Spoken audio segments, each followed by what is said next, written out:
the Sea Peoples, invaders who almost destroyed Egypt. Please don't forget to like and subscribe, it really does help us to build the channel. Imagine an unstoppable wave of mysterious warriors crashing against the shores of Egypt. Entire civilizations burned, kingdoms fell, and mighty empires crumbled. They came from the sea, left destruction in their wake, and then vanished into history. Who were these shadowy invaders, known only as the Sea Peoples? And how did they almost bring ancient Egypt to its knees? Stay with us, because today we dive deep into one of the greatest mysteries of the ancient world. Chapter 1, Setting the Stage, the Late Bronze Age Collapse. Picture the world around 1200 BC, a golden age of international power and trade. The Mediterranean was buzzing with life. In Egypt, the pharaohs of the New Kingdom commanded a vast empire stretching from the Nile to Syria. Their temples glistened in the sun, filled with gold from Nubia and tribute from conquered lands. To the north, the mighty Hittite Empire ruled Anatolia, with its capital at Hattusa. Their kings negotiated treaties with Egypt and commanded powerful chariot armies. Across the Aegean, the Mycenaean Greeks built massive palaces like Mycenae, Tiryns and Pylos, trading luxury goods across the seas. In Mesopotamia, the Assyrians and Babylonians maintained their own ancient traditions, watching the balance of power closely. This was an interconnected world. Bronze, made from copper and tin, was the metal of empires, and controlling trade routes meant controlling power. Merchant ships sailed constantly, carrying tin from as far away as Afghanistan, copper from Cyprus, and grain from Egypt's fertile fields. Palaces, temples, and armies all depended on this vast web of commerce. But under the surface, cracks were forming. Climate records show evidence of droughts hitting the eastern Mediterranean around this time.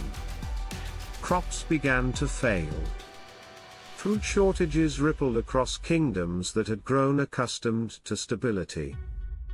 At the same time, earthquakes struck key cities in Anatolia and Greece, toppling walls and disrupting trade. Then came something even worse, waves of migration and war. Around 1200 BC, the world of the Great Bronze Age kingdoms began to unravel. The Hittites were fighting for survival. The Mycenaean palaces started burning. Trade networks collapsed. Within a few decades, countless cities that had stood for centuries were in ruins. For the ancient Egyptians, watching from the south, the chaos was terrifying. To them, these mysterious invaders, sweeping through the Mediterranean, were known simply as the Sea Peoples. They didn't come as traders or emissaries.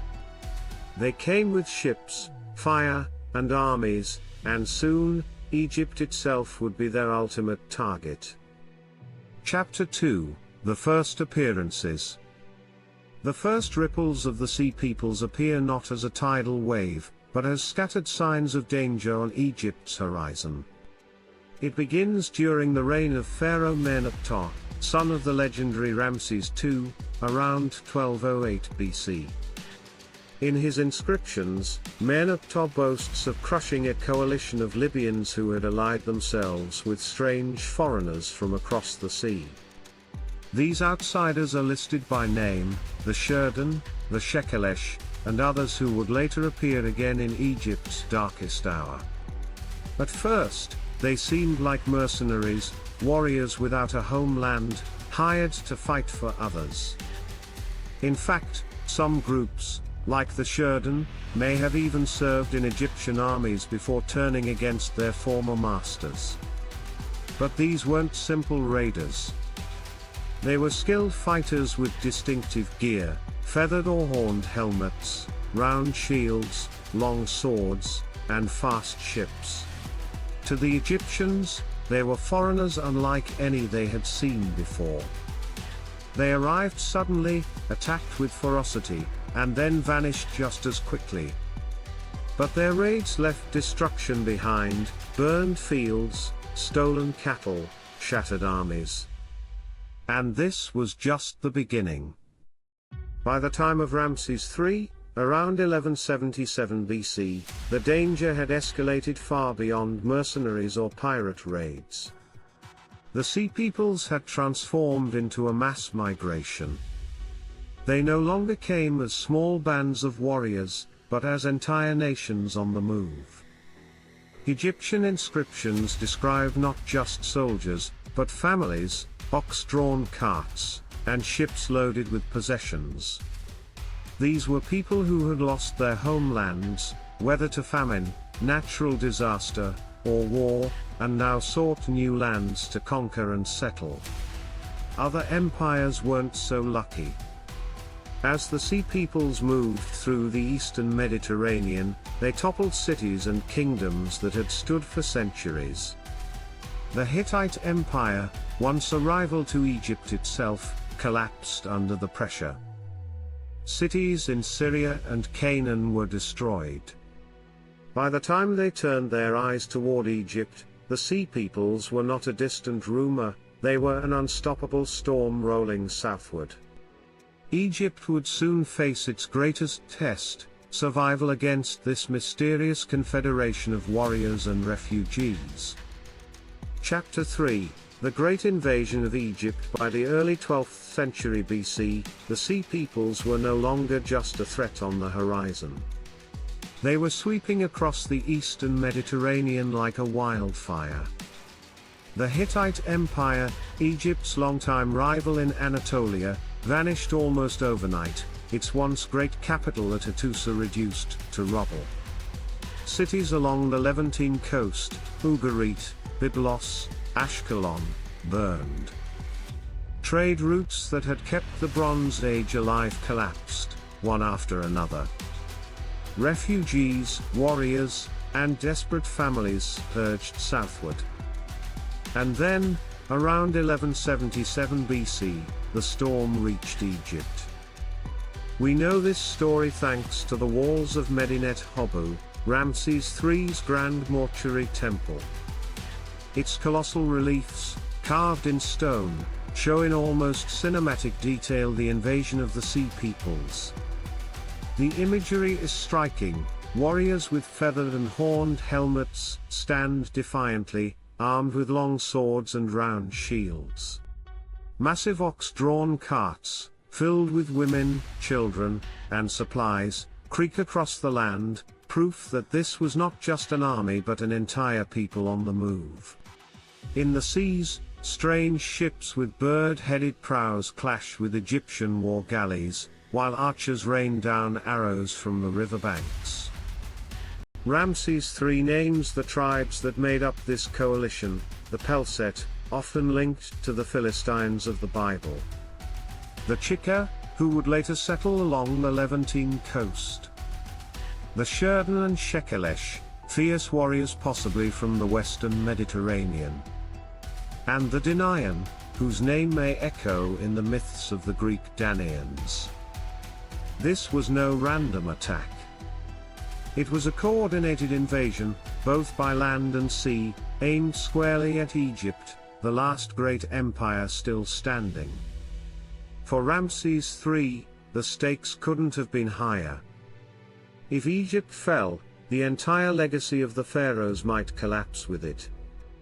The Sea Peoples had already destroyed kingdoms older than Egypt's new kingdom itself. Now they were marching on the Nile Delta. In his inscriptions, Ramses portrays himself as the savior of Egypt, preparing his armies with divine foresight. He stationed chariot forces along Egypt's frontiers and fortified the mouths of the Nile. He made sure his navy was ready for the first great sea battle ever recorded in history. And when the Sea Peoples arrived, dragging their families and treasures, they expected an easy conquest. But what they found instead was an Egypt armed to the teeth, ready to fight for its very survival. Chapter 4: The Battles That Saved Egypt. When the Sea Peoples advanced on Egypt, they believed they would sweep through the Nile Delta, as they had swept through Anatolia, Syria, and Canaan. They came in two great waves, one by land, the other by sea, expecting to overwhelm the pharaoh's armies. But Ramses III was waiting. The land battle on Egypt's northern frontier, Ramses deployed his elite chariotry and archers. These were seasoned warriors, drilled to perfection, armed with composite bows and razor-sharp, bronze-tipped arrows. The Sea Peoples arrived with their ox-drawn carts, bringing women and children alongside warriors. This was not just an army, it was a migration. But that also made them slower, less agile. Ramses seized the opportunity. As the enemy tried to establish camps, Egyptian chariots thundered forward, circling like hawks. Arrows rained down, cutting into enemy ranks before they could organize. Reliefs at Medinet Habu show chaotic scenes, Egyptians loosing volleys of arrows while the invaders stagger under the onslaught. Pinned down, the Sea Peoples could not unleash their full strength. They had been expecting a swift victory, but instead, they were being methodically crushed. The naval battle, one of history's first sea battles, but the greater threat came from the sea. Fleet after fleet of strange ships entered the Nile Delta. They were built differently from Egyptian galleys, high-prowed, with curved hulls and bird-shaped decorations. Warriors stood ready with swords and spears, prepared to board Egyptian vessels and storm the shores. Yet Ramses had prepared a brilliant trap. He allowed the Sea Peoples' fleets to sail deep into the narrow river mouths of the delta, tight spaces where maneuvering was impossible. On the shores, Egyptian archers waited in ambush. As the enemy ships crowded in, arrows darkened the sky. Then Egypt's own navy struck. Using fast, maneuverable ships, they rammed the enemy vessels, splintering hulls and overturning decks. Reliefs depict invaders tumbling into the waters, drowning beneath the waves as Egyptian warriors finished the job. The sea itself became a graveyard. The Nile Delta, instead of being Egypt's weak point, had become Ramses' killing ground. The aftermath in his inscriptions, Ramses III boasted, "Those who reached my frontier, their seed is not, their heart and soul are finished for all time." The Sea Peoples were utterly destroyed, or so the pharaoh claimed. Survivors were captured, enslaved, or settled in Egyptian-controlled lands as vassals. The threat had been crushed. Egypt had survived where so many other empires had fallen. But victory came at a cost. The strain of war drained Egypt's treasury and manpower. Though Ramses III wore the crown of triumph, Egypt would never again command the vast power it once held. Still, the reliefs at Medinet Habu immortalized the moment. In stone, Ramses stands eternal, the pharaoh who saved Egypt from annihilation. Chapter 5: Who were the Sea Peoples? The theories?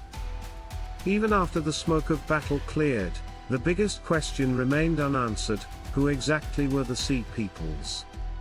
Egyptian inscriptions give us their names: Shurdan, Shekelesh, Pelset, Chika, Dinayan, Washesh, but not their origins. They came like a storm, reshaped the ancient world, and then vanished, leaving only fragments of clues behind. Historians and archaeologists have debated their identity for centuries. Let's explore the leading theories. Theory 1: the Mycenaean Greeks in flight. One possibility: is that the Sea Peoples were refugees from the collapse of the Mycenaean civilization in Greece. Around 1200 BC, the palaces of Mycenae, Pylos, and Turins were burned and abandoned. The once powerful Aegean world suddenly fell silent. Could survivors have taken to the seas, seeking new lands to conquer? Some of the Sea Peoples, like the Danaan, whose name recalls the Homeric Danaans, may have been displaced Greeks. Their weapons and armor, long swords and round shields, also resemble Mycenaean designs. This theory suggests the Sea Peoples were the desperate remnants of Greece's fallen kingdoms, turning from traders into raiders. Theory 2. The Anatolian refugees. Another theory points north to Anatolia, modern-day Turkey. The Hittite Empire, once a superpower, collapsed dramatically at the same time. Earthquakes, famine, and invasions devastated the region. Cities like Troy, Alalak, and Hattusa were destroyed. It's possible that entire populations fled the chaos, joining together in search of survival. Some groups, like the Shekelesh and Sherdan, may have originated from Anatolian coasts or nearby islands. This paints the Sea Peoples not just as conquerors, but as climate and war refugees, forced into motion by disasters they couldn't control. Theory 3. The climate and famine hypothesis. Recent studies of ancient pollen and sediment layers suggest the eastern Mediterranean around 1200 BC suffered a megadrought lasting decades. Crops failed. Famine spread. In desperate times, hungry people became raiders. Communities abandoned their homelands, banded together, and struck out across the seas, looking for fertile land. This theory explains why the Sea Peoples traveled with families, wagons, and supplies. They weren't just an army, they were entire societies, searching for new homes. Theory 4. The mercenaries turned enemies. The Egyptians themselves recorded that some groups, like the Sherdan, had once served as mercenaries in their own armies. In earlier reigns, Sherdan warriors even fought alongside pharaohs. So why did they turn against Egypt? Perhaps loyalty faded as kingdoms collapsed and famine spread. Mercenary groups may have banded together, abandoning employers and seeking their own fortunes. This theory suggests the Sea Peoples were professional soldiers who, when the old order collapsed, created their own confederation. Theory 5. The birth of the Philistines. The most intriguing clue lies in the Pelset, one of the main tribes listed by Ramses III. Many scholars link them to the Philistines of the Bible, who settled in Canaan shortly after this period. Archaeological evidence from sites like Ashkelon and Ekron shows a sudden arrival of a new culture, pottery styles, architecture, and even diets that closely resemble Aegean traditions. If the Pelset were indeed the Philistines, then part of the Sea Peoples' story lived on in biblical history, shaping centuries of conflict with the Israelites. The likely truth in the end, the Sea Peoples may not have been a single nation at all. Instead, they were likely a confederation of displaced peoples, Greeks, Anatolians, islanders, and mercenaries, united by desperation and survival. They weren't just invaders. They were a symptom of a world in collapse. Drought, famine, earthquakes, and political chaos had pushed them into motion. And their movement ended the Bronze Age as humanity knew it.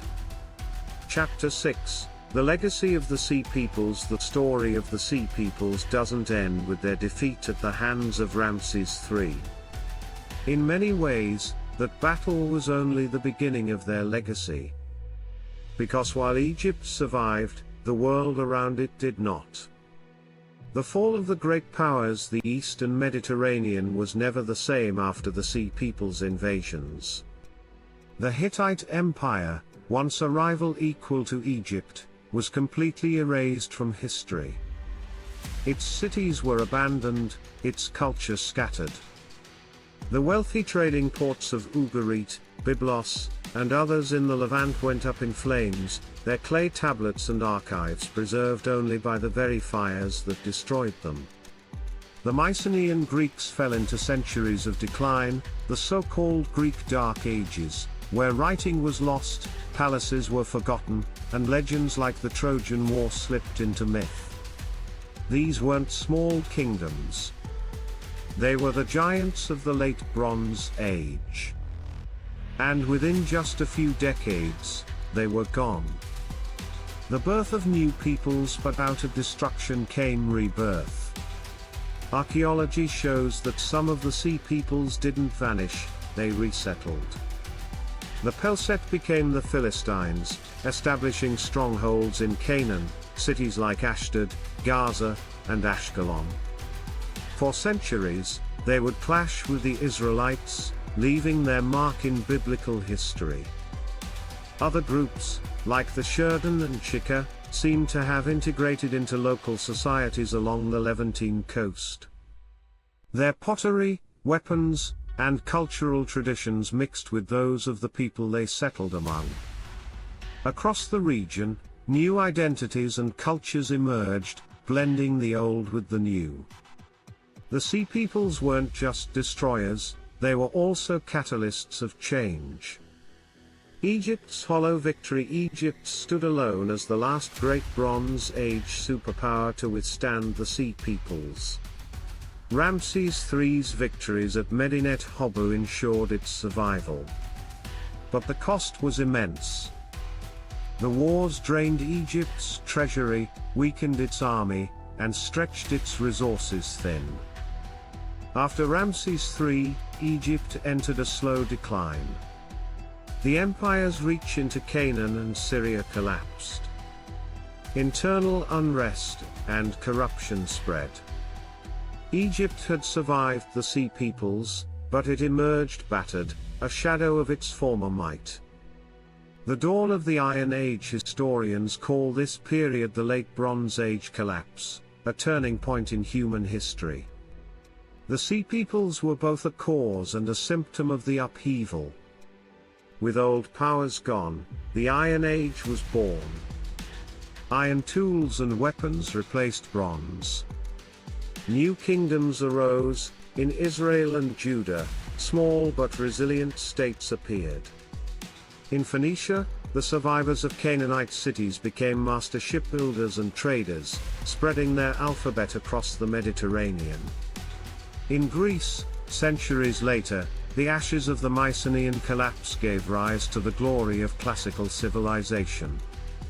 The Sea Peoples didn't just destroy, they cleared the stage for a new world to emerge. The lasting mystery and yet, the true identity of the Sea Peoples remains unsolved.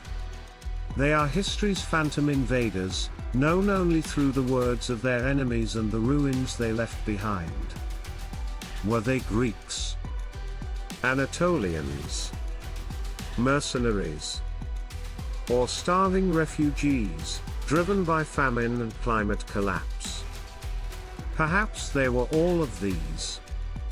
What we do know is this: the Sea Peoples were a force of nature. They shattered empires, reshaped borders, and brought an age to an end. Without them, history might have taken a very different path. Their legacy is not just in the battles they fought, but in the world they left behind, a world transformed, where old powers died and new ones were born. Conclusion: mystery unsolved. So who were the Sea Peoples? Refugees fleeing famine? Ruthless raiders? Or an unstoppable wave of migration that changed history forever? What we do know is this: their arrival shook the foundations of the ancient world. They nearly destroyed Egypt, toppled empires, and sparked a chain reaction that led to the dawn of a new age. The Sea Peoples remain one of history's greatest mysteries, a reminder that even the mightiest civilizations can fall to forces beyond their control. If you enjoyed this journey into one of history's darkest mysteries, don't forget to like this video, subscribe for more epic stories of ancient Egypt, and hit the bell so you never miss an upload. And tell us in the comments, who do you think the Sea Peoples really were?